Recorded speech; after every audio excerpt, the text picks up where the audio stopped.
안녕하세요. 베드로의 선한 육계신 영재 목사입니다.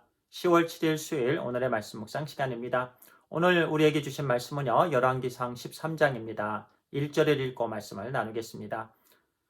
보라, 그때 하나님의 사람이 여호와의 말씀으로 말미암아 유다에서부터 베델에 이르니 마침 여로보암이 제단 곁에 서서 분향하는지라.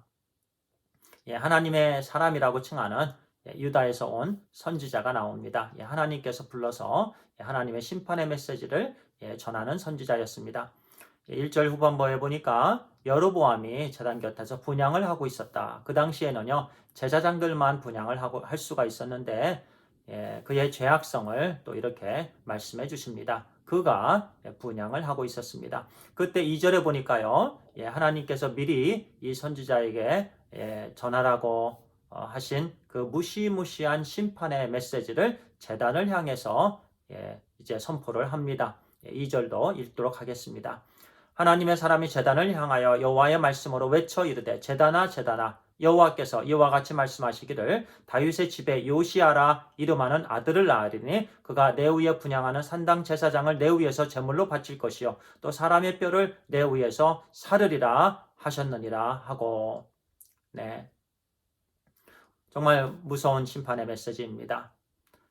이 요시야 왕은요, 유다의 16대 왕입니다. 그 요시야 왕 때에 종교개혁이 일어납니다. 그리고 베델과 단에 세워진 그 모든 산당들을 이제 다 파괴하고요. 또 그 산당에서 우상을 섬겼던 그 제사장들을 죽이고 또 그들의 뼈까지도 그 제단에서 불을 태우는 그런 일들이 이제 실제적으로 일어났습니다. 하나님의 말씀대로. 그 내용은요, 또 열왕기하 23장에 또 우리에게 말씀해 주시는 내용입니다. 미리 하나님께서 이 유다 선지자를 통해서 지금 분향을 드리고 있는 그 제단, 예루살렘 못지않는 그런 제단을 여로보암이 이제 갖고 놓았죠. 세워 놓았는데 그와 같은 이제 심판의 메시지를 전하자 여로보암이 화가 납니다. 그래서 이 선지자를 잡고자 했는데요. 갑자기 그의 손이 마비가 됩니다. 굳어져 버리는 거예요. 그래서 그 선지자가 그 여로보암 왕이 선지자에게 하나님께 기도해서 내 손을 좀 낫게 해달라 부탁을 합니다. 그때 그 선지자가 또 기도합니다. 손이 낫습니다. 그 말씀은요, 그 심판의 메시지는 하나님께서 주신 메시지다라는 거예요. 하나님께서 세우신 선지자다라는 증거가 되는 겁니다. 하나님께서 여로보암의 손을 마비시켰다가 굳게 했다가 또 회복시켜 주셨습니다. 그래서 하나님의 말씀을 들어라. 그 경고의 메시지다라는 거지요. 그리고 나서 이제 그 선지자가 선지자를 잡지 못하고 또 선지자에게 이런 요구를 합니다. 나와 같이 가자. 그러면 내가 큰 상을 주겠다. 큰 물질로 유혹을 합니다. 그 선지자는 유혹을 뿌리쳤습니다. 하나님께서 받지 말라고 했다고. 또 따라가지도 말고 대접을 받지 말고 또 여기까지 왔던 길로도 가지 말고 다른 길로 가라. 그래서 그 순간은 아주 훌륭했습니다. 또 다른 길로 갔습니다. 하나님의 말씀에 거기까지는 잘 순종했던 유다 선지자였습니다. 자, 여기까지의 말씀을 통해서요, 잠깐 하나님의 종의 자세에 대해서 말씀을 드립니다. 그리고요, 우리는 다 하나님의 종입니다. 하나님께서 예수 그리스도를 통해서 거룩한 하나님의 자녀들 또는 종들, 일꾼들로 하나님께서 사역자들로 세워주셨습니다. 그러면 우리 모두에게 주시는 말씀이죠. 첫 번째로요, 하나님께서 우리를 향해서 어디로 가라고 하든지 우리는 가야 됩니다. 유다에서 온 이 선지자가 베델까지 갔던 것처럼 하나님께서 가라 하시는 그 장소에 우리는 순종을 해야 된다는 것입니다. 그리고 아무리 위험이 따르든지 우리는 하나님께서 주신 말씀을 선포해야 됩니다. 하나님의 말씀을 나누어야 됩니다. 특별히 예수 그리스도의 복된 소식, 복음을, 영혼을 구원하는 그 살아 역사하시는 하나님의 말씀을 나누어야 합니다. 아무리 위험이 있던지 그 일을 감당해야 된다는 말씀입니다. 이 유다 선지자가 감당을 했던 것처럼 말입니다. 하나님께서 이것을 하라 하면 이것을 해야 되고 저렇게 하라 하면 저렇게 우리는 순종을 해야 된다는 말씀을 주십니다. 그런데요, 이 선지자가 거기까지는 잘했는데 이제 다른 길로 돌아가면서 또 베델 선지자, 늙은 선지자의 자녀들인 그 선지자를 만나게 됩니다. 그런데 그 선지자도 유혹을 합니다. 우리와 같이 가서 떡을 먹고 물을 마시자. 먹고 마시자. 그런데 처음에는요, 우리 16절 하반절에 보면 이제 거절을 합니다. 그런데 18절에 이 남유다에서 온 선지자가 거절을 하자 그 베델 선지자가 이렇게 유혹을 합니다. 속입니다. 제가 18절을 읽겠습니다. 그가 그 사람에게 이르되 나도 그대와 같은 선지자라. 천사가 여호와의 말씀으로 내게 이르기를 그를 내 집으로 데리고 돌아가서 그에게 떡을 먹이고 물을 마시게 하라 하였느니라 하니 이는 그 사람을 속임이라. 그냥 속이는 거짓말이에요. 그런데 거짓말을 이와 같이 합니다. 나도 천사를 통해서 주신 하나님의 말씀을 들었다. 하나님께서 나에게 이렇게 말씀하셨다. 당신을 데리고 가서 떡과 물을 먹이라고 했다. 그 순간 이 유다 선지자는 분별을 했어야만 했습니다. 저것은 하나님의 말씀이 아니다.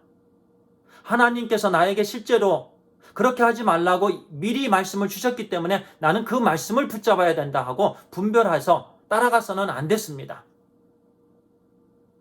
그런데 그냥 그 유혹에 넘어가 버렸어요. 결국에는 24절에 보니까 이렇게 말씀합니다. 이에 그 사람이 가더니 사자가 길에서 그를 만나 물어 죽임에 그의 시체가 길에 버림받으니 나귀는 그 곁에 서 있고 사자도 그 시체 곁에 서 있더라.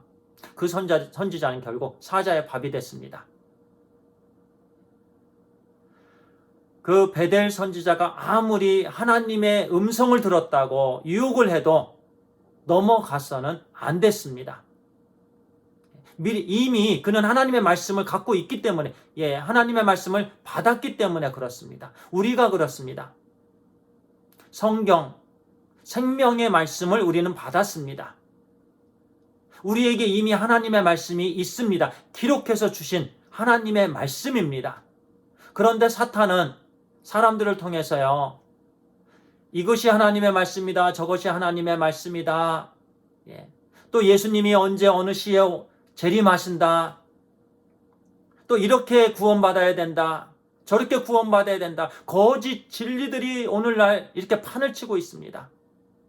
유튜브에 거짓 진리들 얼마나 많이 나오는지 모릅니다. 하나님의 말씀으로 무장되지 않으면요, 이 유다 선지자처럼 그냥 분별을 하지 못하고 사자의 밥이 됩니다.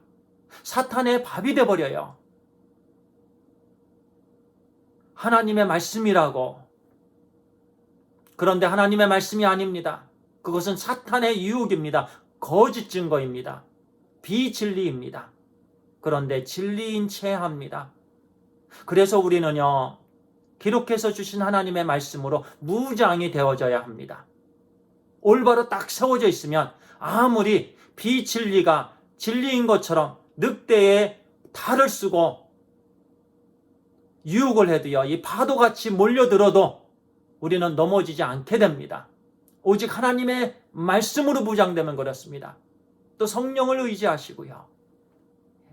오늘 그래서 또 내일 우리의 삶 가운데요, 아무리 비진리가 공격을 해도 넘어지지 않게 되길 바랍니다. 사자의 밥, 즉 사탄의 밥이 되지 않길 바랍니다.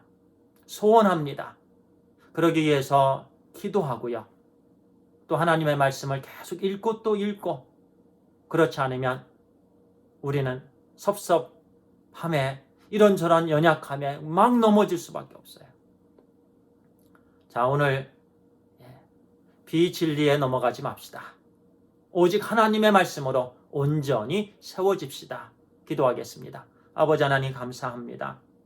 오늘 말씀을 통해서 유다 선지자가 그만 하나님의 말씀이 아닌 것을 하나님의 말씀으로 유혹을 했던 그 베델 선지자의 말에 넘어가서 죽임을 당한 이 교훈의 말씀을 통해서 우리가 온전히 하나님의 말씀을 통해서 무장되길 소원합니다. 하나님의 말씀으로 세워주시옵소서. 그러기 위해서 우리가 늘 하나님의 말씀을 사모하며 또 기도하며 하나님만을 의지하게 해주시옵소서. 그럴 때 아무리 비진리가 진리처럼 속이고 거짓 증거를 우리가 받더라도 우리는 넘어지지 않게 되는 줄 믿습니다. 하나님께 기쁨을 드리는 온전히 세워진 우리 하나님의 아들, 딸들이 되게 해 주시옵소서. 하나님 감사합니다. 우리 주 예수 그리스도의 이름으로 기도를 드리옵나이다. 아멘. 감사합니다.